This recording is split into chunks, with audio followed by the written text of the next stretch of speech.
تازه خبر د پښتو ژبې مشهوري او خوږ اواز لرونکي ګل رخسار ته خاوند طلاق ورکړو. خاوند ورته ولې طلاق ورکړو او د دې وجه څه وه؟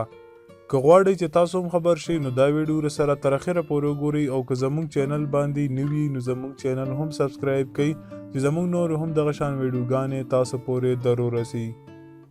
دوستانو د ګل رخسار خاوند حضرت ګل رخسار ته طلاق ورکو او د هغې د خاوند ویډیو هم په سوشل میډیا باندې اپلوډ شوې ده چې هغه پکې دا ویلي چې زما او د ګل رخسار نوره یو ځای روزي نشته او ما ورته طلاق ورکړو او هغه زما باقي داسې ده لکه مور.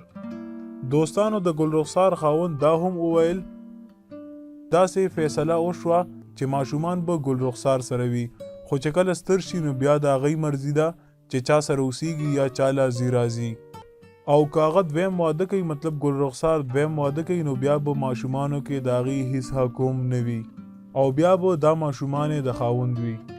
دوستانو ډیر زیات بد کار شو. طلاق یو داسې څیز ده چې دا حلال ده خو دا د الله پاک ډیر زیات ناخوښه ده.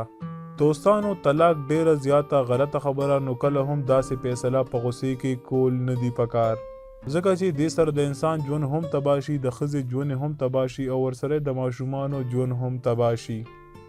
الله تعالی دې هر څوک له داسې حال نه وساتي. په کمنټ کې راته امین ضرور نه ضرور ولیکئ. دا و زموږ نن ویډیو. تر بلې ویډیو مو په لوی الله سپارم.